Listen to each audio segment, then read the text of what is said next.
My parents left me in debt to fund my brother's failed business. Now they want to meet my daughter. Should I let them back into my life? I never expected to be writing this, yet here I am, seeking help from strangers on the internet about my family situation. My name is Johnny, and I am 32 years old. I've been estranged from my parents for over 8 years, and now they're attempting to re-establish contact. I'm not sure how to handle this, and I might really benefit from some outside advice. To comprehend my condition, you must first know about my childhood. I grew up in a little town in Ohio as the older of 2 sons. My younger brother, Bobby, 30M, was born when I was just 2 years old. Bobby was unquestionably the golden child. He was outgoing, athletic, and charming, all qualities that I lacked. I was more introverted and concentrated on academics. Our parents, particularly our father, were always more interested in Bobby's activities than mine. Dad was a former high school football standout who never completely recovered from his golden days. Bobby's passion in athletics thrilled Dad. He'd spend hours in the backyard teaching Bobby how to throw a perfect spiral, while I sat on the porch with my books. Mom wasn't as open about her preference, but it was still present. She'd swoon over Bobby's finger paintings and display them on the fridge, yet my report cards with straight A's were received with a simple, "Good job, Johnny." I recall a particularly terrible occurrence when I was 10. I won the school science fair with a project about renewable energy. I was so pleased to show my parents, but when I arrived home, they were too busy celebrating Bobby's selection to the junior football team to look at my blue ribbon. As we grew older, the partiality became more apparent. In high school, I immersed myself in my academics, joining both the debate team and the math club. I was determined to enroll in a good college and become a doctor. Bobby, on the other hand, got by on his charisma and physical abilities. He was the standout quarterback, courting cheerleaders and attending parties on weekends. I still recall the night of my high school graduation. I was valedictorian and had spent weeks preparing my speech. As I stood on the stage, I looked around the audience for my family. Dad was there, but he was occupied recording Bobby, who was having fun with his friends in the back row. Mom, at least, appeared to be paying attention, but I noticed her frequently looking over at Bobby. Even in my success, I felt as if I was still in my brother's shadow. When it came time for college, I was accepted to a prominent university on a partial scholarship. I was overjoyed, but it was short-lived. My parents sat me down and informed me they couldn't afford to help with my tuition. They claimed they had been saving for years, but unexpected bills had arisen, and they just did not have the funds. I was devastated and determined. I took out college loans, worked part-time jobs, and completed undergrad. It was challenging, but I felt pleased with myself for doing it on my own. I've worked as a teacher, a library assistant, and even spent the summer working night shifts at a 24-hour diner. I was so fatigued at times that I could barely keep my eyes open during lectures, but I persevered. Meanwhile, Bobby had determined that college was not for him. He worked at a neighborhood garage and spent his evenings drinking and partying. Our parents never expressed concern over his lack of direction. They'd just laugh and remark, "That's our Bobby, always living in the moment." Then, during my senior year, I learned the truth. Bobby, who had been working at the garage for a few years, abruptly announced that he was starting his own vehicle repair shop. To my surprise, our parents had handed him their entire savings, money they had told me did not exist, to launch his firm. I could not believe it. All those nights I'd spent worrying about my increasing student debt, all the times I'd had to choose between textbooks and proper meals, and they'd always had money. They just decided to give it to Bobby instead. When I challenged them about it, they attempted to defend their actions. They argued Bobby needed the money more because he didn't have a college degree, whereas I would be all right because I was intelligent and would earn a good living as a doctor someday. They didn't seem to understand or care about the tremendous debt I had incurred or the stress I was experiencing. That was the final straw for me. I completed my degree and was accepted into medical school, but I cut off practically all contact with my family. I only spoke with them around significant holidays, and even then, it was quick and perfunctory. I immersed myself in my studies, determined to excel despite their lack of support. During my second year of medical school, I met Donna. She was a talented, compassionate law student. For the first time, I felt truly recognized and valued for who I am. We began dating and she became my rock. She listened to me when I talked about my family troubles and never condemned me for choosing to distance myself from them. Following graduation, Donna and I married and relocated to Seattle for our respective residencies. We established a life together, away from my family and the agony of my past. 2 years ago we welcomed our daughter Lily into this world. Becoming a parent caused me to think about my own childhood, and I promised myself that Lily would always feel loved and supported, no matter what path she took in life. Fast forward to now. I'm a successful pediatrician. Donna is making waves at a well-known law firm, and Lily is a lively 2-year-old who keeps us on our toes. Life is nice, but I'm still saddened by my family's treachery. A few weeks ago I received a call from my mother. It was the first time we had spoken in months and I sensed something was amiss. She was in tears, explaining that Bobby's business had failed and that he had returned to live with them. Apparently, he had made some poor decisions, gotten into debt, and was now unemployed. My parents had to refinance their home to assist him out. They suddenly want to reconnect with me. They've been calling and texting, requesting to visit and see their grandchild. My father even sent me an email expressing his pride in my accomplishment and his desire to make amends. Part of me wants to give them a chance. After all, they are my parents, and I miss having a family. I think about Lily and worry if I'm robbing her of grandparents. However, another part of me is angry and upset. They seem to want me in their lives now since Bobby has disappointed them and they need someone to be proud of. I do not know what to do. Should I provide them another chance? Should I keep them at arm's length, or should I stick with the distance I've developed over the years? Donna thinks I should at least listen to them, but she's also protective of me and doesn't want me to get injured again. She has offered to be present when I speak with them as a buffer and support system. I'm divided between the want for a family and the need to shield myself from additional misery. I am terrified of letting them back into my life. What happens if they hurt me again? What happens if they try to use me as a financial safety net now that Bobby has fallen from grace? But then I look at Lily and wonder if I'm letting my past influence her future. Any advice is much appreciated. How can I deal with this scenario without being a doormat or allowing my anger to control me? How can I protect my own family while perhaps mending my ties with my parents? I feel like I'm at a crossroads, unsure which course to choose. Update 1. Thank you for your responses. I go through every remark and appreciate the variety of viewpoints you've provided. I wanted to give you an update on what has happened since my previous post. After much thought and several long conversations with Donna, I decided to meet with my parents, but on my own terms. I proposed that we meet in a neutral area, such as a quiet cafe near my business, without my wife or daughter present. I wanted to hear them out without quickly involving my new family members. The days leading up to the encounter were fraught with apprehension. I found myself snapping at Donna over minor issues and having difficulty sleeping. The night before, I sat in Lily's room long after she had fallen asleep, admiring her serene expression and wondering if I'd made the correct decision. The morning of the meeting, I arrived at the cafe early. I chose a table in the corner so we could have some privacy. As I waited, I couldn't help but think of all the times I had sat waiting for my parents to arrive at my events, debate competitions, science fairs, and even my high school graduation party. They were often late, typically due to something involving Bobby. But this time, they arrived early. I observed them approaching the cafe via the glass. They appeared older than I remembered, and more worn down. My mother's hair was completely gray, and my father appeared to have shrunk, his once strong shoulders now slightly slumped. They entered the cafe, and for a little period, we all stared at each other. Then my mother ran forward and hugged me passionately. I flinched at first, unaccustomed to such demonstrations of devotion from her, but I gradually hugged her back. My father stood awkwardly to the side, visibly uncomfortable. We sat down, and I let them talk first. My mom performed the majority of the talking. She began by apologizing for the past, stating that they had understood how unfair they had been. She expressed how proud they were of my accomplishments and how they regretted not helping me more. Then came the kicker. They stated that Bobby's situation had a role in their desire to reconcile. Apparently, his failing company venture was more than simply a bankruptcy. He became associated with some unscrupulous guys and ended up with gambling debts. My parents had to sell their vacation home and take out a second mortgage to help him out. As they talked, memories flooded back. I remembered the summer before I left for college, when I begged to use the vacation home for a week with some friends. They had said no, claiming they intended to utilize it themselves. Later, I discovered that they had let Bobby and his pals stay there for a month. I listened to everything silently, letting them talk. When they were finished, I took a deep breath and told them how I truly felt. I detailed every incident of favoritism. Every time they ignored my accomplishments in favor of Bobby's latest wish. I told them about the evenings I sobbed myself to sleep in college, wondering why I wasn't good enough to have their support. I told them about how I had to sell my laptop, a high school graduation gift from my grandma, to pay for textbooks. I described how during college, I had to work night shifts at a diner, coming home stinking of grease and fatigued, while they paid for Bobby's partying. My father attempted to intervene to defend their behavior, but I shut him off. I reminded him of all the football games he had attended for Bobby, as well as how he had missed my debate team's state victory because he was at one of Bobby's games.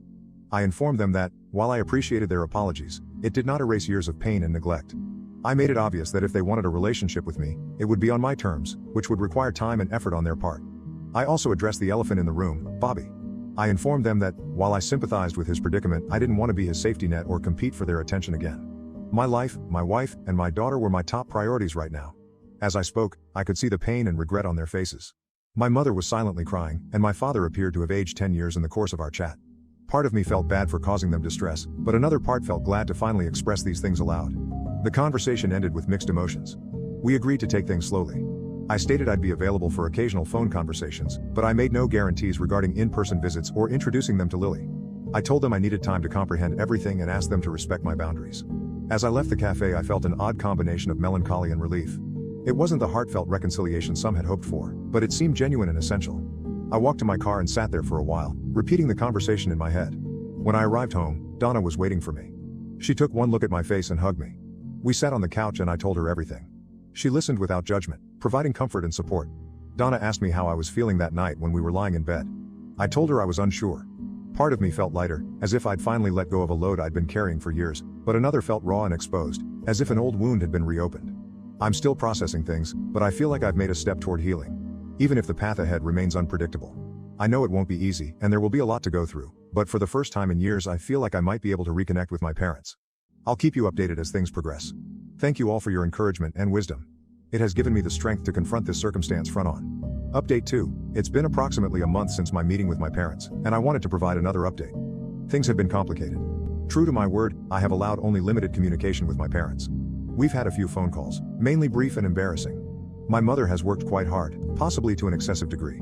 She calls more frequently than I'm comfortable with and is always curious about Lily. I've had to establish some boundaries there, telling her that she must earn the right to be a grandma.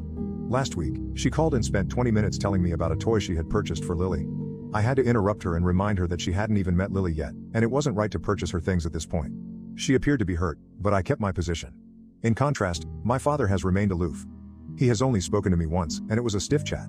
I get the impression he is battling with his pride, finding it difficult to confess he was wrong all these years. During our one chat, he largely inquired about my profession, as if attempting to comprehend the life I'd made without them. The real drama, though, came from an unexpected source: my brother, Bobby. He sent me a long, rambling email about 2 weeks after I met with my parents. It was part apology, part request for assistance. He wrote about how he had made mistakes in his life, how he regretted taking advantage of our parents, and how he wished he had been a better brother to me. As I read the email, memories flooded back. I remembered in high school when Bobby borrowed my car without asking and had an accident. Our parents were outraged, but they paid for the repairs without holding Bobby accountable. Meanwhile, I had to ride the bus to school for a month. Bobby's email initially moved me. It appeared like a sincere effort at reconciliation. However, as I read on, the genuine intent of the email became evident. Bobby was asking for money. He had a business idea that he was confident would cure all of his issues, and he asked me to invest. I was infuriated. Despite all that had happened over the years, he continued to see me as nothing more than a possible source of wealth. The business concept was unclear and poorly thought out. It involved a food truck selling gourmet hot dogs. He had clearly learned nothing from his past setback.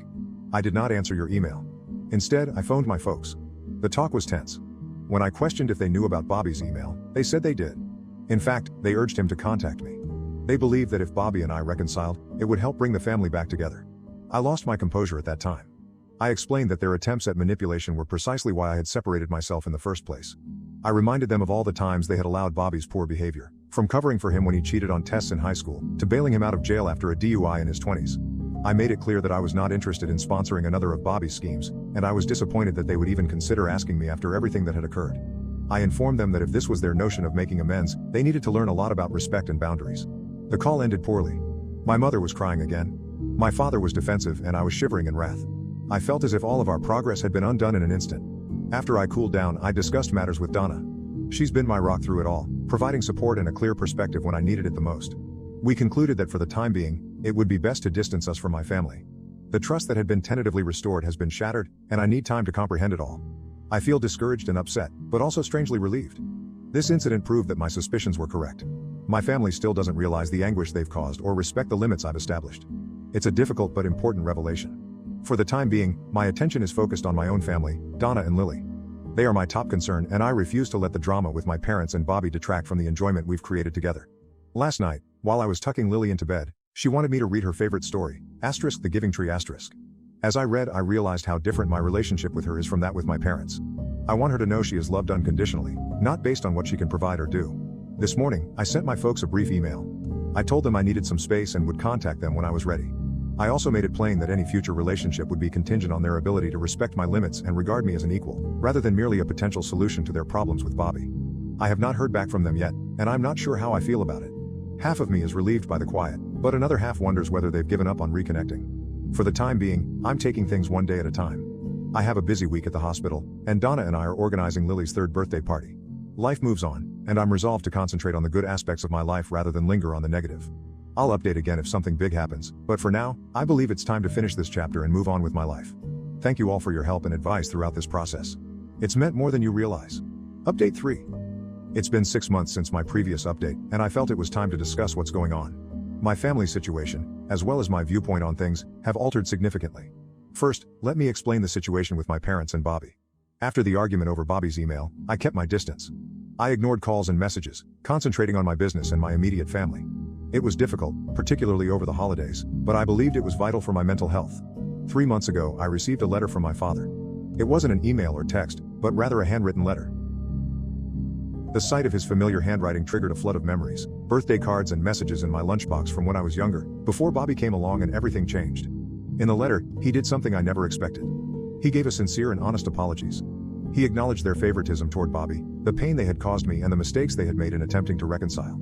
He made no excuses or asked for anything. He just expressed regret and a willingness to make amends, but only when I was ready.